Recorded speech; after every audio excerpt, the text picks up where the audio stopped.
ये फील्ड पे जाना ही, बोलना ही घर में ऐसा लगता था कि यार ये कैसे बोले, ये तो हो ही नहीं पाएगा। लेकिन फिर पापा थोड़ा सा गुस्सा हो गए थे, तो ले दे के मना मंगू के वो शूट कंप्लीट किया। एज भी कम थी, अभी क्या उस टाइम में 17-18 साल में लड़ती पापा से। कई लोग बहुत कॉन्फिडेंस है उनमें, अरे हम करेंगे, लेकिन एक्टिंग के नाम पे वो नहीं कर पाते हैं। हेलो फ्रेंड्स, वेलकम टू फिल्मी फंडे joinfilms.com। मैं हूं आपका अपना वीरेंद्र राठौर और आप देख रहे हैं बॉलीवुड का Google join films YouTube channel.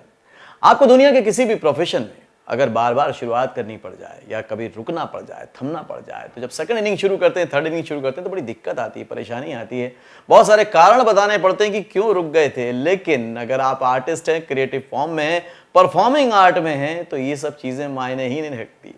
आपकी मर्जी है, जब चाहें जैसे चाहें शुरुआत कर सकते हैं। आपके लिए काम अवेलेबल है अगर आप पूरी तरह से तैयार हैं। ऐसे ही जर्नी को जीने वाली एक आर्टिस्ट मेरे साथ हैं, Sonia Srivastava. Welcome to Join Films. Thank you so much. Sonia, जो मैंने अभी शुरू में कहा वीडियो में कि ये प्रिविलेज ना एक आर्टिस्ट के पास ही अवेलेबल होता है, आप कैसे देखते हो उसको? हाँ जी बिल्कुल। और एक बात वो भी है ना कि जहाँ चाह है वहाँ राह है, तो आप जितनी शिद्दत से अगर कोई काम करना चाहते हो तो आप कैसे ना कैसे करके राह ढूंढ ही लेते हो। भले ही थोड़ी देर हो जाए, लेकिन कैसे ना करके वहाँ पहुँच ही जाते हो कि जहाँ आपको पहुँचना होता है। तो ये जो चाह है ये एक्चुअली कब पैदा हुई थी? सच कहूँ तो बचपन से ही थी, मगर ये ऐसी चाह थी कि कुछ चाहते होती है ना कि हम अपने आप से शायद अकेले में भी नहीं कह पाते हैं, कहीं ना कहीं अंदर, क्योंकि हो ही नहीं सकता। जिस फील्ड से, जिस फैमिली से आप बिलोंग करते हो, जहाँ पे दूर दूर तक इस फील्ड में कोई है ही नहीं। हाँ, एक्टिंग में या मतलब फिल्म इंडस्ट्री से कोई नाता कहीं नहीं। कुछ नाता नहीं है, मतलब दूर दूर, मतलब एक होता है ना कि, और उस टाइम तो ऐसा भी था कि ये फील्ड पे जाना ही, बोलना ही घर में ऐसा लगता था कि यार ये कैसे बोले, ये तो हो ही नहीं पाएगा, पॉसिबल नहीं है। तो बचपन से चाह थी, डांसिंग का बहुत शौक था मुझे, सिंगिंग का शौक था, और कहीं ना कहीं एक्टिंग का था ही। मगर धीरे धीरे लगा कि नहीं, ये हो सकता है, उतना भी मुश्किल नहीं है, मैं बात करूंगी घर में तो हो जाएगा। तो बात करने के लिए कितनी बार रिहर्सल की थी? नहीं, रिहर्सल तो नहीं की बात करने के लिए, लेकिन वो एक होता है ना कि होते होते हो गया, कहीं ना कहीं से रास्ता जुड़ गया। मेरी एक स्कूल फ्रेंड थी, तो वो बाल भवन में थिएटर किया करती थी, सीखती थी केजी त्रिवेदी सर से। तो गर्मी की छुट्टियों में बोला कि चलो तुम भी चलो, 1 महीने के लिए वर्कशॉप है। मैंने कहा हाँ ठीक है। पापा से पूछा, पापा बोले हाँ ठीक है, चले जाओ। तो है। चले गए। आई थिंक शायद मैं 11th में थी उस टाइम। ओके। चले गए वहाँ पे, फिर ईटीवी मध्य प्रदेश के लिए कुछ कास्टिंग हो रही थी, और 10-15 दिन ही हुए होंगे, नाच रहे हैं, गा रहे हैं, हर तरह का वहाँ पे सर बता रहे हैं, ऐसा सीन करो, वैसा सीन करो। तो वहाँ पे पता चला कि ऐसे ऐसे कुछ कैरेक्टर्स हैं, लीड जो हैं उनकी बहनों के लिए हम ढूंढ रहे हैं। तो एक मेरा सिलेक्शन हुआ और एक मेरी जो फ्रेंड थी उसका सिलेक्शन। अच्छा, दोनों का हो गया? दोनों का हो गया। तो वो पहला मौका था, तो थिएटर से भी पहले ये था। तो जो बात आप अपने परिवार में कहने से घबरा रहे थे, थोड़ा सा संकोच कर रहे थे, अब मौका मिला। वो मौका जब परिवार ने देखा, उनका रिएक्शन क्या था? उनका तो ऐसा था कि चलो ठीक है, यहीं है, लोकल है, हो जाएगा। लेकिन उसमें भी परेशानी आई। मेरा घर सह्याद्री में था और हमारी शूट चल रही थी नीलबढ़ में, इंटीरियर साइड में। तो और उस टाइम शिफ्टिंग वगैरह हुई थी, तो फ़ोन का कुछ मेरा प्रॉब्लम था कि इन्फॉर्म नहीं कर सकते थे। तो उस दिन शूट हो गई एक्सटेंड, और मैं इन्फॉर्म नहीं कर पा रही थी, क्योंकि नए नए शिफ्ट हुए थे, तो किसी अड़ोस पड़ोस का भी नंबर था नहीं। बज गए 12, और जबकि मैंने घर पे बोला था कि गाड़ी 10 बजे तक ड्रॉप कर देगी। पापा को कुछ पता नहीं, किससे बात करें, क्या करें। तो ये थोड़ी तकलीफ आई है। वो सेट पर पहुंचे, फिर उन्होंने बोला ये क्या हो रहा है। मेरे पापा पुलिस में, डीएसपी। एक तो पापा ऊपर से पुलिस में, और पंक्चुअल की अगर 9-10 बजे तक बोला है आपने रात में आने के लिए, तो आप 12 बज गए, हम परेशान हो रहे हैं। और तो फिर डायरेक्टर सर थे हमारे, मंजीत सिंह जी, उनसे बात हुई, सब सेटलमेंट करके ले आए घर वापस। हो गई शूट कि आप थोड़ी देर बैठो, 2-3 सीन बचे करके जाए। लेकिन फिर पापा थोड़ा सा गुस्सा हो गए थे, तो ले दे के मना मंगू के वो शूट कंप्लीट किया। बट मेरा 12th था, फिर पापा ने बोला कि बेटा पढ़ाई पे ध्यान दो, क्योंकि कायस्थ फैमिली से पढ़ाई बहुत ज़रूरी है। तो मैंने कहा चलो ठीक है, एक शौक के लिए उन्होंने मुझे करने दिया, तो मैंने भी अपना पूरा फोकस चेंज कर दिया कि चलो ठीक है, पढ़ाई की तरफ। बट बीच बीच में उस टाइम पे भी कॉल्स आते थे टेलीफिल्म्स के लिए, दूरदर्शन के लिए। वो कंटिन्यूटी थी नहीं, लेकिन आते थे, लेकिन मैं मना कर नहीं पा रही। हाँ, क्योंकि थोड़ा सा डर भी था पापा से। और उस वक्त तक भी ऐसा था कि इच्छा थी, लेकिन वो उतनी हिम्मत नहीं थी कि अगेंस्ट जाके, कि नहीं, एज भी कम थी, अभी क्या उस टाइम में 17-18 साल में लड़ती पापा से। तो वो हो गई, मैंने उनकी बात उस टाइम मान ली। ग्रेजुएशन हुआ, बीएड हुआ, एमएससी कर लिया। किड्जी हाई में मैं जॉब कर रही थी, शारदा विद्या मंदिर में भी मैंने पढ़ाया है। ओके ये जितने कॉन्फिडेंस के साथ मुझे सारे नाम बता रही इसलिए कि भोपाल से ही हैं अब मुझे नाम नहीं बताना है क्या? तो मैं हम भूल लोग जा के रही हूँ कि लिए कैमरा है। तो वो इसलिए बता रही हैं हाँ, मैं समझ पा रहा हूँ आप हाँ, लोग में भोपाल से जो से भोपाल और इसलिए। आसपास के होंगे वो लोग पहचानेंगे जी। तो मैं बहुत लंबा तो नहीं ले रही हूँ। नहीं नहीं नहीं बिल्कुल बिल्कुल ये बहुत जरूरी है क्योंकि जो देखने वाले लोग हैं ना सुनिए वो बहुत जरूरी कि ये छोटी छोटी बातें ही उनको हिम्मत देती हैं, कॉन्फिडेंस देती हैं। तो प्लीज आप कंटिन्यू करें। अच्छा, फोन आते थे ना तो मैं मुझे बड़ा रोना आता था मना करते समय। मैं करना चाहती थी लेकिन वो हिम्मत ही नहीं थी कि मैं कैसे कैसे बोलूँ कि नहीं, मैं नहीं मानूंगी आपकी बात, मुझे तो करना है। तो वो चीज़ दब गई वहाँ पे। फिर मैं जॉब करने लगी, अच्छा चल रहा था, सब था। और सबसे मुलाकात होती रहती थी, जितने भी थे जिनके साथ मैंने वंश में काम किया सब था, टच में थे। सब टच में थे, मुलाकात होती रहती थी। तो मैं अच्छा न्यूज़पेपर में भी भारत भवन में ये शो हो रहा है, वो शो हो रहा है, तो मुझे लगता था अरे और मुझे करना ये है, लोग क्या enjoy कर की रहे हैं। शूटिंग हाँ मतलब टीचिंग मेरा पैशन था, मुझे बड़ा मज़ा आ रहा था, लेकिन फर्स्ट नहीं था। फर्स्ट मुझे लगा कि एक्टिंग में ही जो मुझे सुकून मिलता है, जो मज़ा आता है। और शुरू से एप्रिसिएशन का, मुझे कोई अप्रिशिएट कर दे, पैसे वैसे गए भाड़ में, एप्रिसिएशन मुझे चाहिए। सबको चाहिए। तो वो चीज़ वही मिल रही थी। आप काम करते हो, सही आपको ऑन द स्पॉट एप्रिसिएशन मिलता है। मन में घर कर गई कि यार ये तो करना है। मज़ा नहीं आ रहा कुछ। घर में पापा से बात की कि पापा जैसा आपने बोला था मैंने किया, सारी मेरी पढ़ाई हो चुकी है, अब मुझे करने दो आप। अच्छा उस टाइम 3 इडियट्स भी रिलीज हो गई थी। अच्छा हाँ तो एक असर था लोगों पे। हाँ, और पापा शुरू से, हमारे पापा भी पुलिस की जॉब में नहीं जाना चाहते थे, वो टीचिंग लाइन में जाना चाहते थे। तो वो कई बार डिस्कस किया करते थे, आज मैं अगर फॉर्म नहीं भरता तो आज मैं प्रोफेसर होता, ये होता, मैं तो उस तरह का था ही नहीं जो मुझे पुलिस में जाना पड़ा। तो मैंने ना सारा पूरा स्क्रिप्ट अपने मन में तैयार कर ली, बैठाया पापा मम्मी को और दोनों को बताया कि देखो पापा आप टीचिंग में जाना चाहते थे, दादाजी ने बोला कि नहीं नहीं यहाँ पे तो रिश्वत दे के पुलिस में हो रहा है, इस वक्त तुम्हारा हो गया है तो कर लो। तो मैंने कहा पापा मेरे भी ऐसे ही है, मैं एक्टिंग करना चाहती हूँ, आपके कहने पे मैंने पूरी पढ़ाई कर ली, सब कर ली, एक मेरे पास प्रोफेशन है, अगर मेरा यहाँ एक्टिंग में कुछ नहीं हो पाया तो ये है, तो साइड बाय ये है मेरे पास, तो वो भी टेंशन नहीं होनी चाहिए आपको। तो बोले हाँ। मैंने कहा मैंने आपकी बात मानी, अब मुझे करने दो। एक मौका दो। 2-3 सेकंड चुप रहे, ठीक है ओके कर लो। ओके तो मैंने फिर जॉब के साथ साथ ही थोड़ा थोड़ा करना शुरू किया। मिलना जुलना शुरू किया हाँ, लोगों से। तो एक नाम ले सकती हूँ मैं? हाँ बिल्कुल बिल्कुल सबका लीजिए। विस्ना दीदी से मुलाकात हुई मेरी सह्याद्री में। मैं बस बहुत स्कूल अच्छी से ही- सीनियर थिएटर आर्टिस्ट है वो। तो वंश में वो मेरे साथ थी और सह्याद्री में सरोज जी रहती थी, तो उनके घर आना जाना उनका था। सरोज जी भी बहुत सीनियर आर्टिस्ट हैं भोपाल में। तो अचानक मैंने गाड़ी से जा रही थी, मैंने क्योंकि उनको रोक आप लिया। नाम ले रहे हो ना, अगर मैं नहीं लूंगा ना तो वो मेरे से नाराज हो जाएंगे।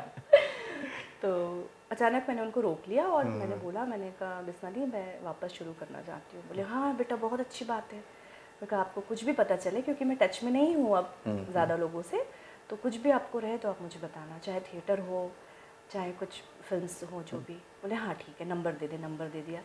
नेक्स्ट डे उनका कॉल आ गया कि दिल्ली दूरदर्शन के लिए एक टेलीफिल्म बन रही है, दिल्ली से पूरी टीम आएगी, शूटिंग यहीं होगी। ओके तो तुम कहीं एक जगह बताओ कि हाँ तुम जाके ऑडिशन दे आओ, मिलाओ। मैंने कहा हाँ ठीक है दीदी।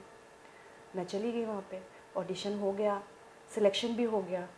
तो उत्तर कथा नाम की एक टेलीफिल्म थी और वो मैंने की कुछ दिनों के जॉब के साथ साथ की। अब क्या हो रहा था कि कहीं ऑडिशन का पता चलता और मेरा डे बोर्डिंग स्कूल था, तो मैं जब तक हाँ मतलब सुबह से मैं 4-5 बजे घर आ रही हूँ तो वो टाइम ही निकल जाए। फिर मैंने एक और बम फोड़ दिया पापा के ऊपर कि पापा मैं तो जॉब छोड़ रही हूँ। बोले क्यों? मैंने कहा मैं पहुँच ही नहीं पाती हूँ, कहीं से पता भी चलता है तो मैं तो शाम तक आती हूँ तो कुछ हो ही नहीं पा रहा है। बोले अच्छा। मैंने पापा एक जगह फोकस करना पड़ेगा। बोले ठीक है, जॉब छोड़ दी। पूरा मतलब इधर ही तरफ उत्तर कथा के बाद धीरे धीरे वही कहते हैं कि हमारी फील्ड में ऐसा है कि आप एक काम करोगे, आपसे 10 लोग मिलेंगे, 10 लोगों से पहचान होगी, वो जो 10 लोग कहीं कुछ काम कर रहे होंगे तो यही सिलसिला है।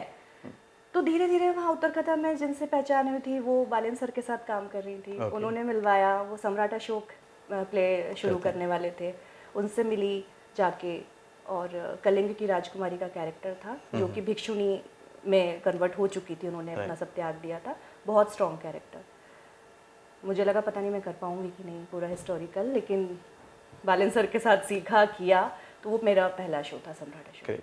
तो इतनी तैयारी के बाद जब आप मुंबई आई और आने का मन बनाया, अब यहाँ पे कौन कौन से प्रोजेक्ट अभी तक कर लिए आपने? यहाँ पे अभी तक मैंने पहले शुरुआत में ही आई थी तो मुझे यमला पगला दीवाना फिल्म मुझे मिल गई, और उसमें एक छोटा सा कैरेक्टर है मगर प्रोमिनेंट है। ओके। और उसमें सनी देओल के साथ एक सीन था मेरा। डेली सोप ज़्यादा की है मैंने, राम मिले जोड़ी, बानी, चिड़ियाघर, बहुत सारी एपिसोडिक स्टोरीज की हैं, क्राइम पेट्रोल, कोड रेड और ये CID वगैरह, ये तो बहुत सारा अनगिनत स्टोरीज हैं उसकी तो। और फिर हमने ये दादी अम्मा मांझा और आश्री प्रोडक्शन का शो था लॉकडाउन से पहले। फिर एक दूजे के वास्ते भोपाल में हमारा सेट था सोनी लिव के लिए। अभी मैं कलर्स पे परिणीति शो कर रही हूँ। ग्रेट। तो मतलब काफ़ी कुछ यहाँ पर भी अब जम गया मामला। हाँ जी, हाँ जी। ओके। और ये जो आपको छोटे छोटे ब्रेक लेने पड़े और जब ब्रेक के बाद आप दोबारा शुरुआत कर दी, अनुमान ये होता है कि हम जब दूसरे जॉब में होते हैं थोड़ा संकोच होता है, कॉन्फिडेंस भी लो रहता है, क्या ऐसा यहाँ पर भी फील हो रहा था या एक्साइटमेंट ज़्यादा था? नहीं, लो होता है कॉन्फिडेंस, क्योंकि मेरा जो ब्रेक था वो एक अलग, वो मैंने खुद से ही डिसाइड किया था, क्योंकि फैमिली तो इम्पोर्टेंट है ही। 2010 में आने के बाद 2012 में मेरी शादी हुई है रायपुर में, तो उसके बाद भी मैं काम कर रही थी, आना जाना।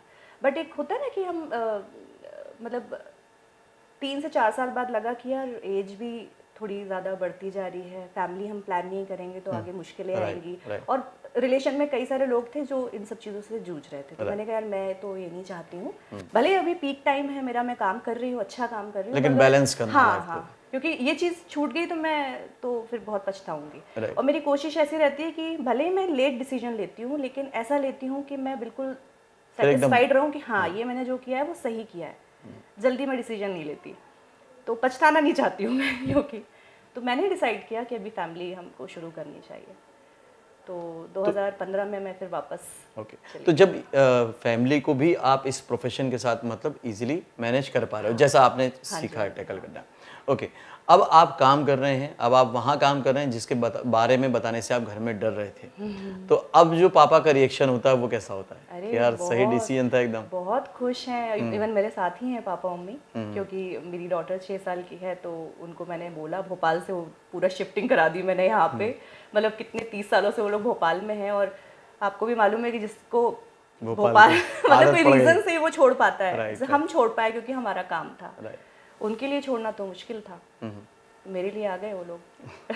बहुत खुश होते हैं, बहुत खुश होते, सब दोस्तों को बताएंगे ऐसा है वैसा है, और बिल्कुल रुझ के बताते हैं, और इवन मतलब कहते हैं वो कि हमने तो कभी सोचा नहीं था कि हम कभी बॉम्बे आ पाएंगे, हम बॉम्बे में रह रहे हैं और तुम काम कर रही हो, इतने बड़े टेलीविजन पे तुम आ रही हो, फिल्म्स कर रही हो, तो गर्व की बात है। यही बात मैं पूछना चाह रहा हूँ, सुनिए कि नॉर्मली लोग कहते हैं कि यार आउटसाइडर के लिए बड़ी प्रॉब्लम है, आप किसी को जानते, जो पहले हमें बताए जाते हैं कि ये कारण से आप नहीं कर सकते क्योंकि आप किसी को जानते नहीं हो, आपका इंडस्ट्री में कोई है नहीं, आपको कौन सपोर्ट करेगा, क्यों सपोर्ट करेगा, काहे के लिए सपोर्ट करेगा, उन सब बैरियर को जब आप जैसे आर्टिस्ट आके तोड़ते हैं तो वो कॉन्फिडेंस की वजह क्या होती है?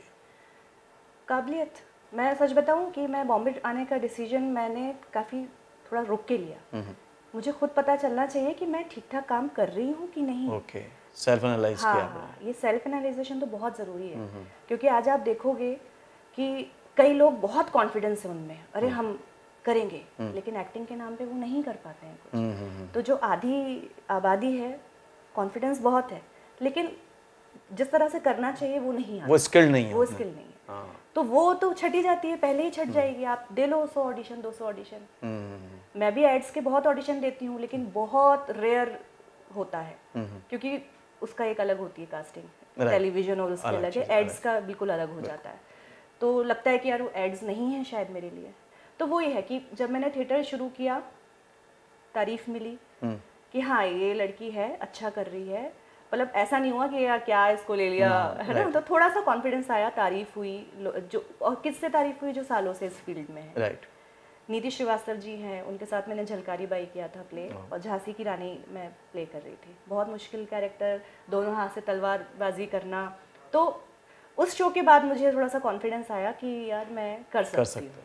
अब एक और चीज़ पूछना चाह रहा हूँ, बस लास्ट करूँगा कि हम ना बड़े पैशनेट होते हैं अपने प्रोफेशन के बारे में, बहुत ही जोश में होते हैं, लेकिन ये जोश तब तक होता है जब तक काम मिल रहा होता है या मिलने वाला होता है, उसकी उम्मीद होती है। जब कभी कभी वो रिजेक्शन आता है या कहें कि सिलेक्शन नहीं होता है, तब पेशेंस की, सब्र की कितनी ज़रूरत पड़ती है? बहुत ज़रूरत पड़ती है। और कई बार ऐसा हो जाता है हर थोड़े थोड़े टाइम में, आप कोई शो कर रहे हो तो चल रहा है, बट बंद हुआ, आप वापस वहीं खड़े हो गए क्योंकि आपको एक नया शो ढूंढना है। तो मतलब गिनती 1 से स्टार्ट करनी है वापस से, और उसमें कभी कभी टाइम भी लग जाता है, बहुत सारी चीज़ें, कभी हमें कुछ चीज़ पसंद नहीं आ रही, कभी सामने वाले को पसंद नहीं आ रही है। लेकिन एक चीज़ मैं बोलूँगी हमारी फील्ड की, यहाँ पे मतलब कहते हैं ना चमत्कार, मिरेकल कभी भी हो सकता है, किसी के साथ भी हो सकता है। बस आप तैयारी से लगे हाँ रहो। हाँ, बस तैयारी से, क्योंकि हम इतने सारे एग्जाम्पल देखते भी हैं कि यार ये तो ये कर रहा था, आज ये बन गया, ये तो वेट किया उसने, उसने पूरी ज़िंदगी लगाई है अपनी, या थोड़ा बहुत कुछ और भी करा था लेकिन फोकस चेंज नहीं किया। तो वो जो इंतज़ार है ना, वो चमत्कार होने का, वो आपको पेशेंस में या सब्र करने में बहुत मदद करता है। अब कभी आपको आपके स्टूडेंट्स मिलते हैं? जो मिलते नहीं, मगर मैं उनसे टच में हूँ। ओके। फेसबुक में, अभी कॉलेज में आ गए वो। अरे वाह। जब क्योंकि मैंने शुरू किया था, मैं शायद 23-24 साल की थी तभी, तब फर्स्ट में मैं पढ़ा रही थी उनको। तो फेसबुक में फ्रेंड लिस्ट में तो वो अलग तरह का प्राउड फील करते होंगे? हाँ हाँ बिल्कुल, आते हैं उनके मैसेजेस, नंबर भी हैं, तो स्टेटस वगैरह डालती हूँ, मैम आप कितना अच्छा कर रहे हो मैम, हमें पता ही नहीं था। और मतलब मैं ताज्जुब करती हूँ कि फर्स्ट के बच्चों की क्या मेमोरी होती होगी जो अभी तक मुझे याद रखी वो होगी। मेमोरी आपने छोड़ी नहीं ना, टीवी के जरिए, फिल्म के जरिए बना के रखी पूरी की पूरी। हाँ। और नहीं, मैं फेवरेट भी थी सबकी। तो याद तो करते होंगे वो लोग। ठीक है Sonia, thank you very much, बहुत अच्छा लगा आपसे बात करके। मैंने बहुत लंबी बातें कर नहीं, अच्छी बात की। तो ये थी सोनिया श्रीवास्तव। अगर हमेशा की तरह कंक्लूड कर दूं तो पहली बात तो ये है कि एप्रिसिएशन की ज़रूरत, जैसा उन्होंने कहा कि उनको अच्छा लगता है, एप्रिसिएशन उनकी नहीं, ये पूरे इंसानों की ज़रूरत है, ह्यूमन बीइंग की ज़रूरत है। हम सारी ज़िंदगी मेहनत करते हैं सिर्फ अपनी एक आइडेंटिटी के लिए, अपनी एक पहचान के लिए, और वो आपको इस फील्ड में ज़रूर मिलती है, बशर्ते कि आप पूरी काबिलियत रखते हो, तैयारी रखते हो। दूसरी बात एक बहुत अच्छी निकल के आई, उनको भी डर लगा था, उनको भी घबराहट हुई थी फैमिली से बात करने में, पहली बार में बात पूरी तरह से बनी भी नहीं थी, लेकिन उन्होंने स्टेप बाय स्टेप, छोटे छोटे स्टेप्स में वो काम किया और आखिरकार वो कर लिया जो वो करना चाहती थी। आप लोग भी जो नई जनरेशन के लोग हैं, नए लोग जो आना चाहते हैं, आप जो एक बार में कॉन्फ्लिक्ट में, विरोध में फंस जाते हैं फैमिली के साथ कि नहीं मुझे तो मुंबई जाना है, वैसा मत करिए। धीरे धीरे उनको कॉन्फिडेंस दिलाइए, अपनी तैयारी दिखाइए, वो भी आपकी बात ज़रूर मानेंगे, क्योंकि हर पेरेंट्स, हर माँ बाप चाहते हैं अपने बच्चों को खुश देखना, कामयाब देखना। इसलिए थोड़ा सा सब्र आपको वहीं से रखने की शुरुआत करनी होगी। आपने इस वीडियो से क्या सीखा मुझे कमेंट करके ज़रूर बताइएगा। अगले वीडियो में फिर से मिलता हूँ, तब तक के लिए देखते रहिए, सीखते रहिए, जमे रहिए। All the very best. I will join films someday.